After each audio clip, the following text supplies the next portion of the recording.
And Moses said unto God, Behold, when I come unto the children of Israel, and shall say unto them, The God of your fathers has sent me unto you, and they shall say to me, What is his name? What shall I say unto them? And God said unto Moses, I am that I am. And I have said, I will bring you up out of the affliction of Egypt unto the land of the Canaanites, and the Hittites, and the Amorites, and the Perizzites, and the Hivites, and the Jebusites, unto a land flowing with milk and honey. And they shall hearken to thy voice, and thou shalt come, thou and the elders of Israel, unto the king of Egypt, and ye shall say unto him, The Lord God of the Hebrews hath met with us. And now let us go, we beseech thee, 3 days' journey into the wilderness, that we may sacrifice to the Lord our God. And I am sure that the king of Egypt will not let you go, no, not by a mighty hand. And I will stretch out my hand and smite Egypt with all my wonders, which I will do in the midst thereof. And after that, he will let you go.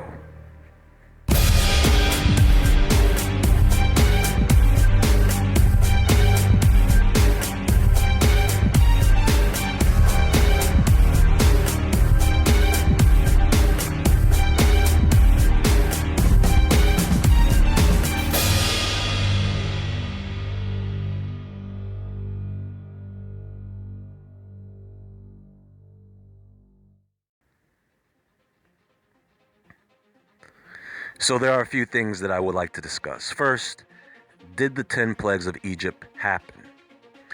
If they were true events, can they be explained scientifically?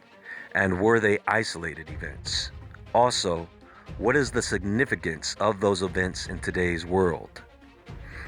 What I want to discuss is not so much about Moses or the Egyptians or the Israelites, but the conditions and circumstances at that time, particularly during the 10 plagues.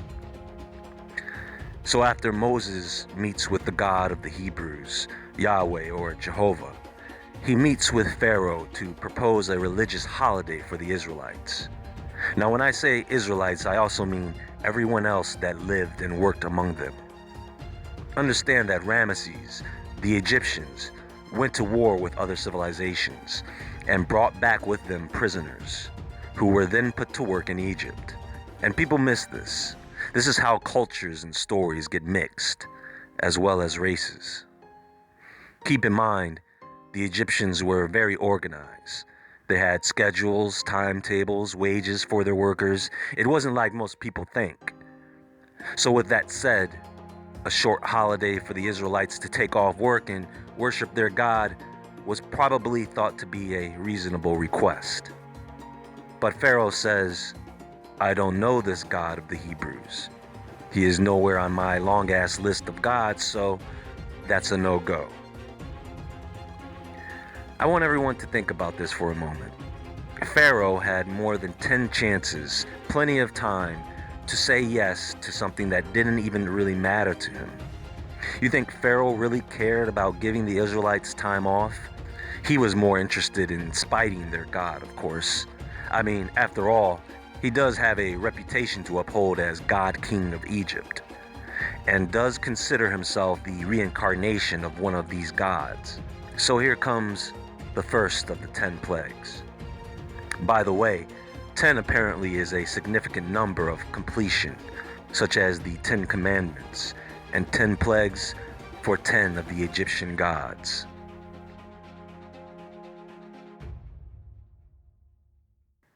So first we have Hapi, the god of the Nile, the supplier of water to the kingdom.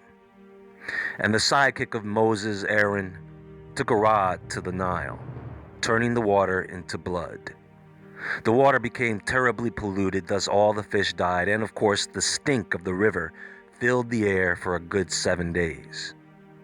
Now the priests of the Pharaoh were able to simulate this effect, and so Pharaoh was not convinced and once again refused to let them go, although it didn't seem like Hapi was much of an act of God in this case. So we come to Hecate, the goddess of fertility and water, their frog god. So of course, after Pharaoh's refusal, up out of the river came a plague of frogs. Now a few frogs, no problem, but it is a problem when they are everywhere. They covered the ground outside, they were in everyone's houses, in their food, in their beds. No one in Egypt could escape them. No one. To make matters worse, Pharaoh's idiot priests decided to reproduce that same effect, bringing in even more frogs. But only Moses could get rid of them. This was not enough for Pharaoh to concede. So we move on to Geb, the god of the earth. After Pharaoh once again refuses, he is instructed to smite the dust of the earth, turning it into lice, which covered everyone and every animal. Disgusting, to say the least. And at this point, the priests have given up. They can't replicate the effect, nor do they want to. They actually admit that this is the power of the Hebrew God. But Pharaoh, no. I believe at this point Pharaoh was adamant about never letting the Israelites go now. This was war. And so from this point on, Moses would conjure up the remaining plagues. We come to the god with the head of a beetle, a very odd depiction. Khepri, god of creation and rebirth, the one that maintains the order of the sun. And so after Pharaoh once again refuses, Moses sends in a swarm of flies, and Egypt has now become the land of stank. But the Israelite grounds were not affected this time, so Pharaoh gets desperate, and he tells Moses that he will allow the Israelites to sacrifice to their God, but only on the land, as an attempt to regain control of the situation. But nope, Yahweh wasn't having it, and already told Moses what was going to happen anyway, no matter what Pharaoh did. So Moses told Pharaoh, "You have to allow us to leave." Pharaoh finally says, "Okay, but don't go too far."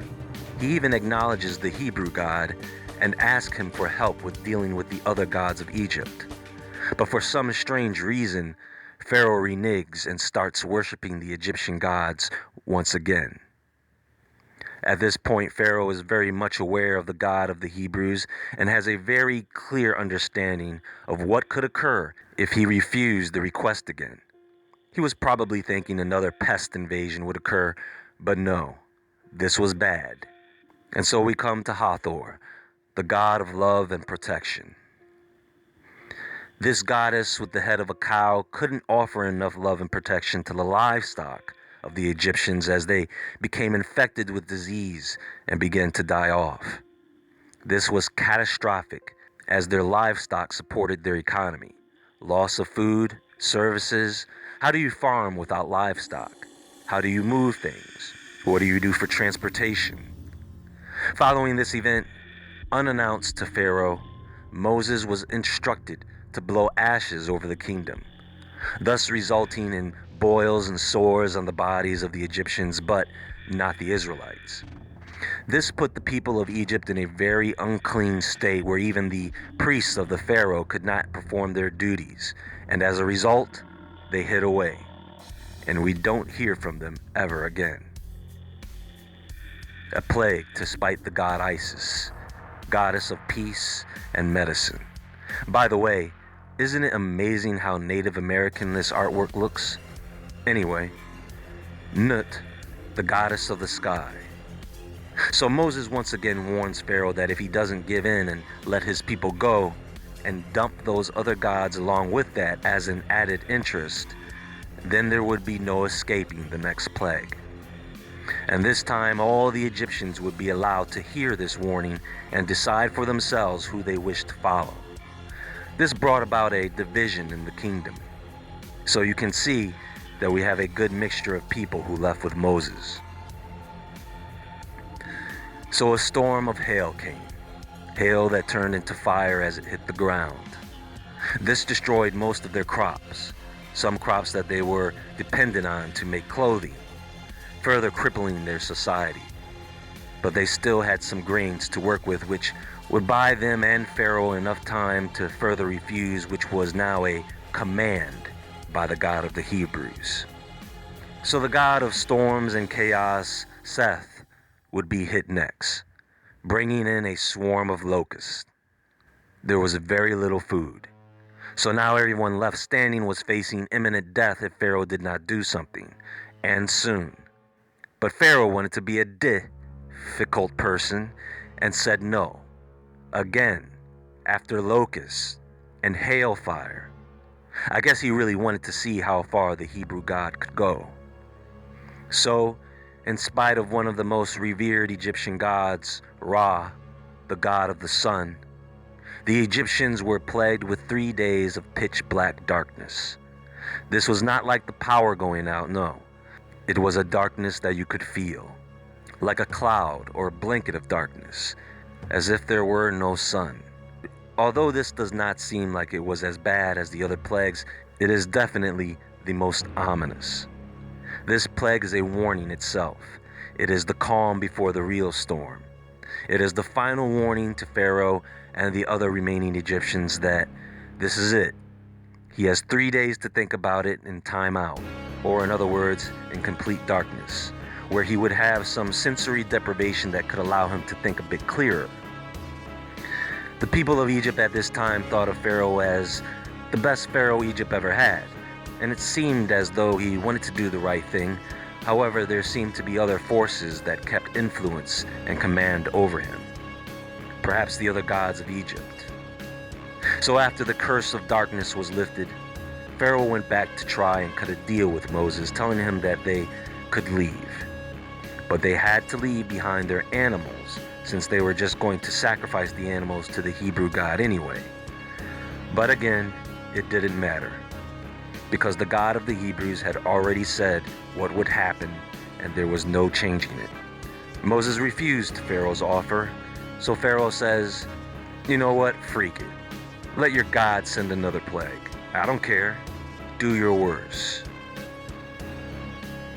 And so the final attack would be an attack on the 10th god, the god king himself, Pharaoh, which resulted in the death of his firstborn, and the firstborn of every Egyptian and their animals. Now you would think this would royally screw Pharaoh and his lineage. Nope, he had tons of children. However, everything that had transpired was more than enough to break down the kingdom. And there shall be a great cry throughout all the land of Egypt, such as there was none like it, nor shall be like it any more. So friends, let us consider this for a moment. None of these events stand outside the realm of possibility. So first, when did this happen? Well, it is believed by a few scholars that the 10 plagues started somewhere between 1314 and 1312 BCE, at a rate of about 1 plague per month. Now this is important because we can see that it took almost a year for all 10 plagues to cycle through, which, considering the circumstances of the events, was a very short time indeed, but it does show a buildup. But that is just one theory. Other biblical scholars date the Exodus to 1446 BC, and there are a few other dates out there. So the question now is, who was the Pharaoh of the Exodus? Many believe it was Ramesses II. Some say it was Amenhotep II, who may have perished in the Reed Sea during the Exodus and was then replaced by another king with the same name. Plus, the evidence to support the story of the 10 plagues being true is weak, if not non-existent. However, the accounts provide names and locations and time frame references that are considerably convincing. So my next question would be, at the time that this was happening in Egypt, obviously this was not the only kingdom in existence. What was happening everywhere else in the world? Well, because we cannot pinpoint the exact date of the Exodus, it would be difficult to say what was happening in other parts of the world without it being recorded at that time. There are theories that suggest that this was not an isolated event, that this was a global event. However, the story tells us at a certain point, the Israelites were no longer affected by the plagues. So let's say these events did occur, and let's say that the Hebrew God was responsible for bringing about these events. It is important for us to further understand the dynamics of how this could occur. Because after all, God does use nature when it comes to bringing down entire empires. Let me give you an example of an explanation of the 10 plagues so you know what I mean. Prior to the first plague, some researchers say that Egypt was experiencing a heavy drought. If this was the case, then the river would be shallow, creating the perfect environment for an algae called burgundy blood to flourish. This would have turned the water red and robbed the oxygen from other life forms in the river, killing the fish, as well as this algae is known to cause skin irritations in humans. Because the water is no longer inhabitable and polluted at this time, this would cause the amphibious creatures such as frogs to leave the water and move further inward on land, away from the river, also causing their young to mature faster in that stressful environment, creating an abundance of frogs. This ruined water screws up the plant life around the river, leaving very little food for the migrating frogs, and so they start dying off. Without the frogs and other insect predators, the flies, the gnats, the mosquitoes, their numbers begin to increase, particularly flies, that swarm to consume the leftover rotting meat everywhere. These swarms of insects, of course, make a mess of things and spread disease easily. That would have most definitely affected the livestock, killing many of them off. This would also affect humans, causing skin irritation, contagious rashes, boils, and with a low amount of fresh water, it is very hard to stay clean. And there is going to be very little water for the animals as well. So some of them would die, especially in drought conditions. The humans, of course, would use the fresh water first. Now at this point, the explanation gets interesting, as now we have to explain hailfire. Well, apparently scientists have been able to find evidence of a volcanic eruption around the alleged time of the plagues. A volcano far outside of Egypt that erupted, and as the volcanic ashes mixed with a thunderstorm, would cause hail as well as darken the skies. They also know that such a volcano would change the atmospheric conditions of Egypt, creating a very humid environment right after a drought, thus driving in more insects such as locusts. Keep in mind at this point, the only thing that the Egyptians really have to eat are some stored grains.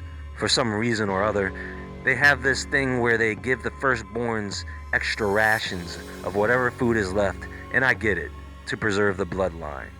But the theory is, with all the pest, pollution, and contamination, the Egyptians may have given the firstborns a high dose of fungi-contaminated grains, as the last of the grains that were stored at the bottom would be the most contaminated. So, when we look at cause and effect, we can understand better how something like the 10 plagues could go down. And I have heard several other very good explanations for what happened. You know what could cause many of the plagues to occur? An influx of radiation. Iron oxide dust could turn the water red. Cosmic radiation could change the climate. It could cause volcanic eruptions. It could cause radiation sickness, skin irritation, burns, boils. There are objects in space that could block the sun. I mean, a solar eclipse with the moon typically doesn't last 3 days, but another object further away at the right angle, size, and distance could. But we don't know of any other object that has at that time, besides the moon. If you have volcanoes going off, then you probably have pretty big earthquakes occurring as well. And if you have those, you have tsunamis, which could have been what took out the Egyptians at the crossing of the Red Sea. Moses led his people out at low tide, and when the Egyptians finally caught up, they got caught in a tsunami, which tends to sneak up on people. You can't see it coming until it's too late. The only thing you can usually see before a tsunami is a thick blue line above the horizon. If you're ever on a beach and see that, be somewhere else. When you think of the 10 plagues, you would think that each plague would be different, but it is funny. God sends insects for at least 3 of the 10 plagues, which should tell you something. We have our own plagues today, don't we? We've seen the swarms of insects that have plagued parts of the world for the past few years. We've seen the increase in earthquakes and volcanic eruptions, and these storms are becoming increasingly more dangerous. Believe me, there is going to come a time when a simple thunderstorm will be dreaded because of the higher winds, flash flooding, and lightning strikes. There are people who believe that there is something out in space that is causing all the turmoil we are experiencing today. Could it be the same mechanism that caused the 10 plagues of Egypt? Or a similar body in space that has an even stronger effect? Hopefully in the coming years, we will uncover more about our true past so that we can prepare for what is coming in the future. There may be nothing we can do about it, but apparently, according to the story of Moses, a little belief, a little faith could lead you to salvation.